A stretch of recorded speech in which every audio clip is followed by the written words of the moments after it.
E aí, gente, tudo bem com vocês? Meu nome é Júnior Costa e eu estou aqui para mais um vídeo da nossa série do Fala Jornalista. Para quem é novo aqui no canal, para quem ainda não viu o vídeo, eu vou deixar linkado aqui e também nos cards. Então esse primeiro vídeo explicando como é que funciona esse quadro. Mas basicamente eu vou trazer para vocês matérias que eu achei interessante em sites diversos e vou trazer aqui para o canal para compartilhar essas experiências, talvez levantar um debate, nunca se sabe. Obviamente eu vou deixar linkado aqui também as minhas fontes, então os links para essas matérias, quem escreveu e tudo mais. Podem ficar tranquilo, porque enfim, né, gente, direitos, nós precisamos dar os créditos. Vocês também deram feedback muito bacana para o primeiro vídeo, também colocaram links de sites que eu não conhecia, então muito obrigado a todo mundo que colocou lá, que deixou a sua sugestão. Eu estarei lendo também nos próximos, para os próximos vídeos. Os links estarão todos lá embaixo, com os devidos créditos, porque enfim, direitos, precisamos colocar aqui em pauta. Bom, o primeiro site, a primeira matéria, eu vou deixar aqui a minha colinha no meu caderno, é do portal biblio.com. O escritor da matéria foi o Edilmar Alcântara, ele é bibliotecário,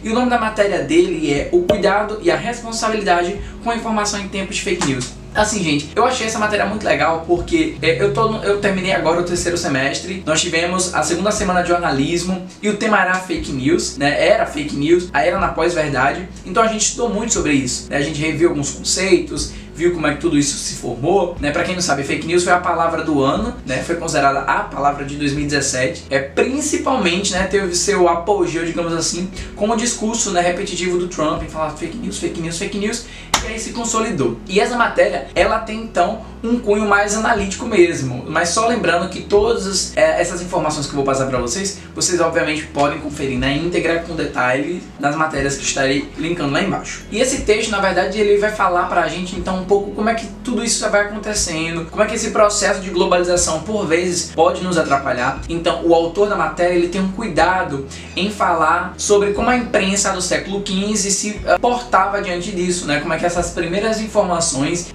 essa ideia de conhecimento era passada individualmente e também no coletivo. O que o autor fala é uma coisa muito interessante, é como ele em específico tem um certo pé atrás, não pé atrás, mas um certo ar nostálgico quanto a essas tecnologias, também um certo pé atrás no sentido de como as cartas, por exemplo, elas foram perdendo um certo valor. Antigamente era muito comum você enviar cartas para outras pessoas e hoje com um clique você já está no computador dela. Isso eu fiquei pensando porque eu, por exemplo, em 2011, 2012 ainda usava muito aparelhos de DVDs e hoje não, sabe? Hoje pra mim já é algo muito distante, sendo que aconteceu há, sei lá, 4 ou 5 anos atrás. Então pra mim, a ideia de ter que comprar um DVD para assistir já não me cabe mais. Tem os streams e a gente vai pra eles. E aí, nesse meio todo analítico sobre globalização, o autor vai falar sobre como essas fake news podem ser geradas. E o ponto principal que ele vai abordar na matéria é para nos fazer refletir sobre como a gente precisa então analisar, buscar as fontes, ir atrás de mais de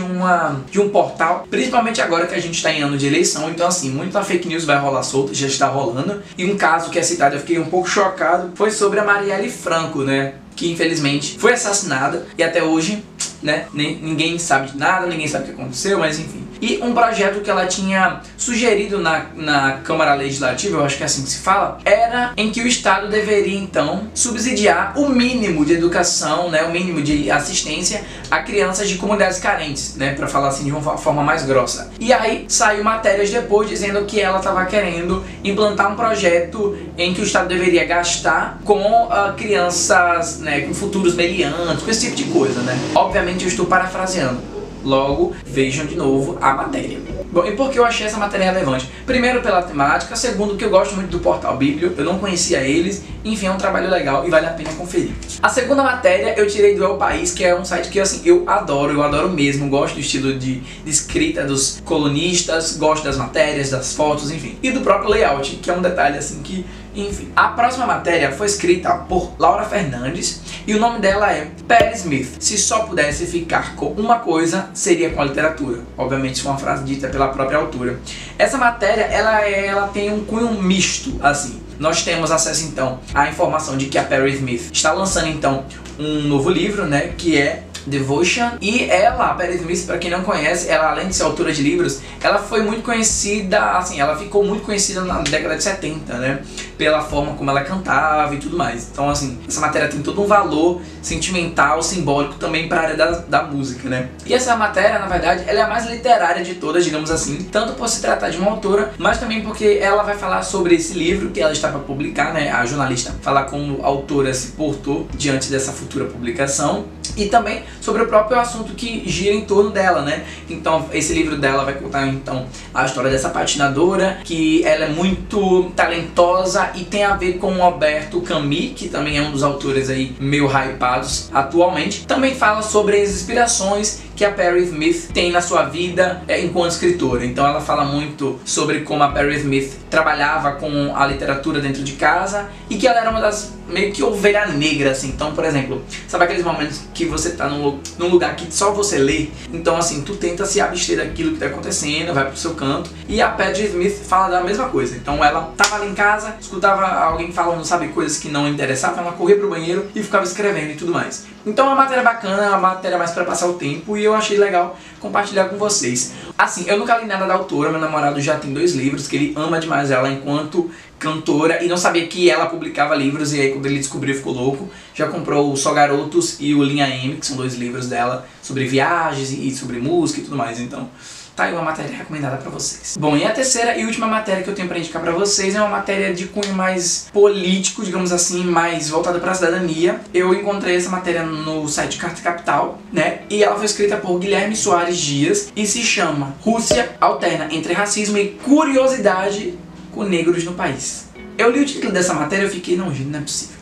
E essa matéria também me gerou muito incômodo, principalmente porque nessa coisa de Copa do Mundo, né? Infelizmente o Brasil não levou Hexa, mas tudo bem. A gente tem muita informação sobre o país Rússia, né? Sobre o continente europeu de uma forma mais geral, mas especificamente na Rússia. Porque é um país extremamente racista, em várias questões ele é extremamente retrógrado. Então, assim, essa matéria vai trazer pra gente experiências de uma empresária da Organização Mundial de Estudantes chamada Sawane Bispo. Ela é uma profissional negra que foi para os Estados Unidos, não, para a Rússia, estudar sobre essa questão toda, para analisar a questão de negritude e tudo mais. E nessa matéria a gente tem então entrada a esses relatos de como ela sofreu muito preconceito, como ela recebeu cartilhas de como se portar dentro do país, o que é algo assim que pra mim é muito surreal, sabe? Por exemplo, você tem um país que ele é uma das grandes potências, ele é avançado em muitos sentidos econômicos, mas no sentido humano, social não é.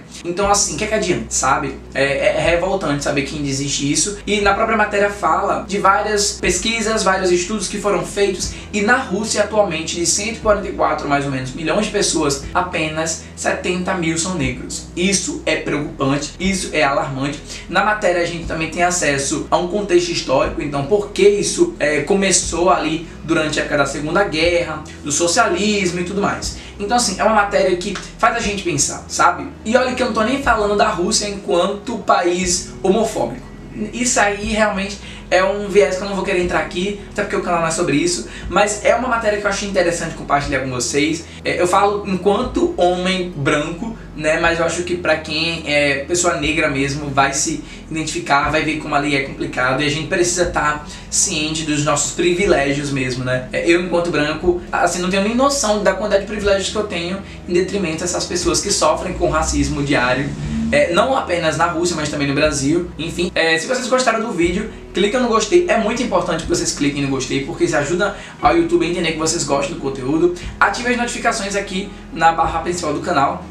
Onde tem a palavra inscrito, tem um sinalzinho, né? Um sininho, você clica para ativar notificações e não perder nada que eu vou publicar por aqui. Quiser falar comigo, alguma coisa, minhas redes sociais estarão todas lá embaixo, meu e-mail também. E é isso, gente. Até a próxima. Tchau!